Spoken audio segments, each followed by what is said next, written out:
I'm going to talk about a couple Roman military tactics as well. The first one is called the square. And the Romans would assume a square formation. And they would assume a square formation to defend against cavalry. Again, if your enemy had a bunch of horses, they would just want to charge through your line. And that was pretty easy to do. So what you would do is create a square. Now Rome is protected from horses going right through their lines. They would have to go through a whole square. And we can see at this painting here, the horseman on the right, he can't go through the Roman army anymore. He has to kind of go around them. And while he does that, the shieldmen in the front defend, and the people can throw the pilums at the horsemen. So this was very effective. The square formation.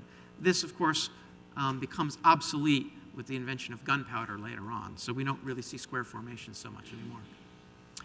The wedge formation. Well, the wedge formation was really good when your enemy was in a line and you wanted to break that line.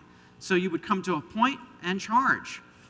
And here we can see our centurion decorated by the horizontal feathers in his helm with his drawn gladius and scutum. And we can see the signifer behind him and his soldiers following him in wedge formation. And we could see this with the entire Roman army sometime in a giant wedge. We'll probably see a lot of wedge formations today. So up here on the left, we can see, it looks like the Miami Dolphins that are in a wedge. And what are they going to do with this wedge? They want to go straight through the enemy. They want to drive forward. Okay? On the right, we can see some airplanes, and we can see some ships in wedge formations as well. So this is kind of a common formation that we'll still see in modern times. The last thing I want to talk to you about is the testudo. Testudo actually means turtle. And we can see the Roman soldiers here with the shields above their head and in front, and they are protected from missile weapons. So anytime the enemy had a bunch of bows and arrows, they'd be commanded to form the testudo. Now, turtles are slow. And the testudo moved very slow. But you would move slowly towards your enemy, staying in tight formation, protecting one another. And this is another example of Roman teamwork, where they would protect each other. And we can see that the hard shell of the turtle on the right will protect you just like the Roman soldiers' shields would on the left. So this is the testudo. Once the testudo got close enough, the Romans could assume a battle formation, still protecting one another with the shields. But now you can see the soldiers in the front will protect with shields, but also their spears are dug into the earth and ready to repel any attackers, whereas the soldiers in the back are ready to hurl their pila at the enemy. It's kind of interesting to see a formation like this, because we'll see this in modern times as well. So here we have some modern riot police, and you can notice how their shields are positioned just like they were in the Roman picture before it. So you can see the Roman picture and the modern riot police with shields very much akin to the Romans. I did want to talk about decimation. We've heard this word before, to decimate something. And when we use that word today, we usually mean to destroy something or annihilate it. But the true root of the word decimation, sort of like decimal, to reduce something by a tenth. And decimation was used for mutiny or cowardice. It was very rare, but what would happen is if you had a sentry that did not perform well, perhaps they fled when they should have fought, perhaps there was a mutiny and they rebelled against their centurion, one of the most severe penalties you'd ever have was decimation. And that's where they'd line up the sentry and they'd take one man out of every 10 at random and throw them out and have them executed. Decimation, though, was not a pretty way to die. Matter of fact, it was pretty brutal. Decimation, you'd be pulled out, and then your friends would kill you right there, all your soldiers. So one person out of every 10 pulled out, and your friends would beat you to death. You would not be stabbed with a pilum. You would not be stabbed with a sword. You'd be beaten to death. And this took a long way to die. So it was a very dishonorable death, and it was a very painful death. And if we think about it, you may be actually a soldier that didn't desert the army, and maybe you came back to your post, but you may still be signaled out anyway. So the decimation was kind of a lottery, although sometimes it was rigged to get ringleaders. You pretty much all stood together and took the penalty, whether it was your fault or not. So at random, decimation. Parallels to the U.S. military. We're finding the Roman army was pretty much the finest military in the world. They were the best trained, best equipped. There was a national pride in their military. We just had Veterans Day the other day, and you could see all the television commercials, probably saw a lot of the football games that stressed Veterans Day and national pride in our military. This was common in Roman times as well. You had the best military in the world protecting you, and you were very proud of it. Soldiers were very experienced due to constant warfare, very similar to today. Soldiers were paid, and they had an opportunity for advancement. And the military experience often helped you in later political life, should you choose to pursue it. Okay, now we're going to get into Rome's expansion. We see in the beginning, Rome wants to take over the Italian peninsula. At first, they're actually conquered by the Etruscans, and then they rebel and take over the Etruscans, and then they're going to go ahead and take over Latium and the rest of the Italian peninsula. And this is really important. They've got to take over the Italian peninsula first before they can spread and take over the rest of what will be the Roman Empire.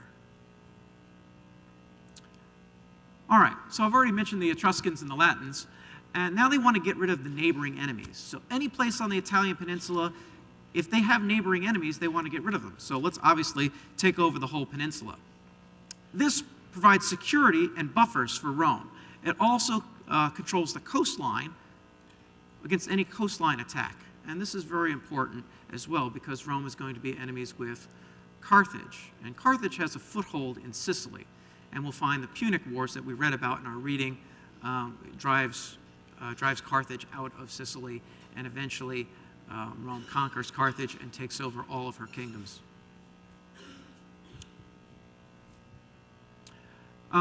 Next, Rome is going to want to expand more beyond the Italian peninsula. But why? Well, they want to get resources.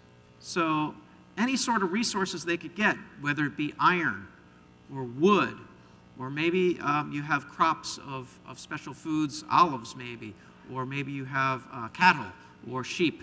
Whatever you've got, they're interested in the resources. 2, trade routes. Romans, as we've discussed, built roads. They also created sea lanes as well for traveling in the Mediterranean. They wanted to create a stronger empire. So the bigger you were and the more people you had supporting you, the more buffers you had around Rome and the stronger you could become. Also, it would provide land grants to soldiers. So if you served in the military long enough, maybe they would give you a land grant on a distant colony. Sometimes the Romans opted to become colonists themselves for a sense of adventure and new opportunities. And a lot of times, if you had a conquered nation, Rome would send a bunch of colonists to that conquered nation who were very loyal to Rome, and that would kind of balance out any ill feelings that other people in that place may have towards Rome. So if you had some people that may be fostering some sort of resistance, if you had a bunch of new people in town that were loyal to Rome, it may quell that. The Roman colonies always started with a very strong military presence. This was important. You would create a military fort, and the fort is going to be very well organized. And actually, like a miniature town, it'll actually have streets and avenues, and these were actually almost formulaic. There was always an important building in the middle that would probably house the commander of the army and where the official business would take place. But then you'd have other buildings around. You'd have ovens to bake the bread. You'd have stables for the horses. You'd have buildings for smithing, barracks for the soldiers, etc. Here we have a picture of an actual remains of a Roman colonial fort, and you can see the blueprints on the left, and you can see the actual fort on the right. And you can see how these are just very well designed, and all of them are very similar. So if we look at the next one, again, very similar design. And you could see how it looks like there are streets and avenues within that fort. And oftentimes, the settlers around that place would actually want to settle near the fort because the fort offered protection. So a lot of times, cities grew up around these forts. 3 options of a conquered people. Basically, if Rome wanted to conquer you, you had 3 choices. You could become a tributary, a Roman province, or suffer the agonizing military defeat. Tributary. Basically, if you had a large bank account and you wanted to pay off Rome, you could pay them off. This is sort of like paying off the school bully so it doesn't beat you up. You give them your lunch money. And that's what you did to Rome. You gave them your lunch money. So you would pay that homage to Rome. But you could keep your own government. You would not enjoy the status of Roman citizen. But this tribute became so high after a while, you probably became a Roman province anyway. Military defeat. Well, if you gave any resistance, Rome would kill all of your soldiers. Any military resistance was crushed.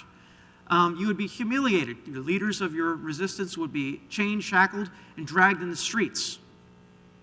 You'd be all subjugated and put into slavery, and then they'd take your economic tribute anyway. So that's what you'd suffer. However, if you agreed to play by Rome's rules, if you accepted their Roman way of life and Roman law, you could become a Roman province. And if you did this, they would send a proconsul or governor to your province to rule. Your local leaders could still work with that governor, although Rome still had the power. And you could become a Roman citizen. This economic relationship that they established then, Rome had the clear superiority, control of all the resources, and there's an unequal relationship. The tribute goes to Rome first. You come second. And much like our draft, Romans had conscription. So one of the things that they could do is also they could ask for people in the colonies to supply them with not only resources, but with soldiers or slaves. This actually came into being people that might be your sons. They might say, you're going to supply us with soldiers for the army. So when your sons became of age, they would go into the Roman military. Benefits of Roman citizenship: economic advantage, legal advantage, cultural, and military. The economic advantage. First, you had access to Roman markets and trade. The roads and seaways were now safe. The highways were protected by Roman soldiers. The seaways are protected by Roman ships. So it's safe to move goods around from market to market. You have protections from raiders and pirates. You have a stable currency. Now you could spend money in one place and actually spend that same money in another place and not have to rely on a barter system. So the Roman currency system was good. You also had a sort of welfare system where the proletarians, landless people who could still vote, could get free food and free entertainment from the aristocratic Romans. Legal advantage. You had now access to a fair trial, and access to the court system, and access to appeals. We see this in the Bible with St. Paul, who exercises his right as a Roman citizen. We have the ability to participate in government, and now you can actually hold office. But the most important thing about the legal advantage is now you have the authority to own land. So that's a really big thing. Cultural. You have access to Roman cultural institutions. You could usually keep your Roman culture, or you could keep your indigenous culture, whatever it might be. Keep your same religion. Create social networks, and you could marry up in class. So it was very important culturally. And we talked about some of the cultural institutions like the Colosseum and the Circus Maximus, and we talked about the amphitheaters and the bathhouses. So you could have a lot of social interaction there as well. And in the military, you could actually join the military. As I mentioned before, there was a lot of pride in the military. The military provided protection, okay, which is later going to become the Pax Romana, or the Roman peace. where things are safe. You know, you don't have to worry about getting mugged in your town or on the road, because the military is everywhere. You have some opportunities for service and possibility for getting a land grant in exchange for that service.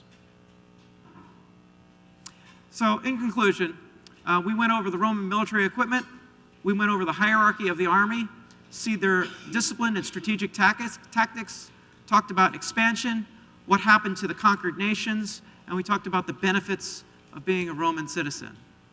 I think I'm out of time. Thank you very much. Have a good lunch.